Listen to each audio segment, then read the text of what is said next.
dropping knowledge on Grambo Bros. So one of my tips that I always gave to people is my secret weapon when I was building out all my grow rooms was sump pumps. Get water in, stir it up, and get it out, all with just sump pumps. And so I would take a sump pump, I'd put it in my reservoir, and I'd get a garden wand. I'd hook a garden hose up to a wand, and then that'd be like my little nutrient recirculator inside the res. And then I'd go plant to plant with my little garden wand, and it was a beautiful setup. How do you water? Do you physically hand water? Are you in there with a watering can? What do you do? You got a healthy plant in your grow.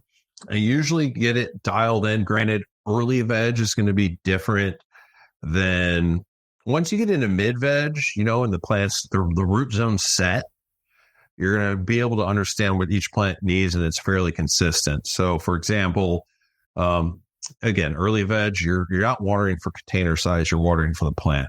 Once the plant gets bigger, and we're in mid veg, we're in aggressive veg, the plant is growing. I have a 2-gallon watering can and 12 plants in 5 gallons. And I would know that typically that 2-gallon watering can filled completely up would get me 3 times, would get me through the whole row. And what I meticulously do is I use this plastic watering cup with different lines on it. And the reason I do that is because if I have to get out of town, come down, visit you boys, hang out in the bakery, I can tell my kid each plant needs 3 cups. You move them aside, you roll down the center. Not at once. You go down the center and you give each plant its cup. Boom. Go back, reset, because you don't want to soak it too much. Then each plant gets another cup. Boom. Go back and reset. You're giving the plant its 3rd cup. I know it sounds like if Scotty was on here, it sounds like fucking work, dude. It sounds like shit. Like, I don't know, but I'd rather run the real buckets, right? That's what he's going to go to. But I can't. I don't have the plumbing. Scotty hates work. That's the thing about Scotty. And knowing. When you go to 12-12, you'll find potentially, for me, your watering needs will probably change a little bit again. The first month of it, like they go like crazy. Then they really dive down. The second month, I was dealing with 25% less watering needs. But again, I would always use these same cups just in case. I could tell my wife or just anybody I want to know simply, like each plant gets this. I want to know how much water they're getting, and not by weight. I don't weigh them.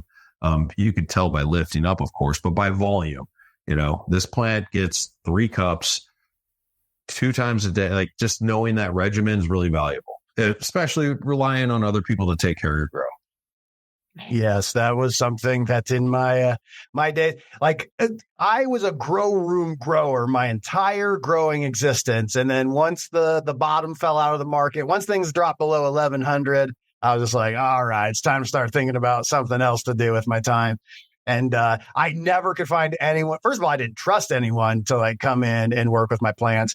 But yeah, my wife, my girlfriend, she couldn't figure it out. The wand, I had no way of measuring it. I did everything by feel. What's it look like? How you get the little bit of funneling on the top. The cocoa will kind of pool at the top when you're filling it up, and then it'll kind of drain down. We call that the funneling. And it was always one of those things that I had to do all by myself. So the fact that you trust people, and I kept showing this picture. I wouldn't doubt anything. When I see this picture, I go, that man has a watering can for goddamn sure. Don't get me wrong. I'd love to set it up. I've gone back and forth all in my head about irrigation, and maybe I will, but I have to move my plants. I love being in there and hanging out, moving them around.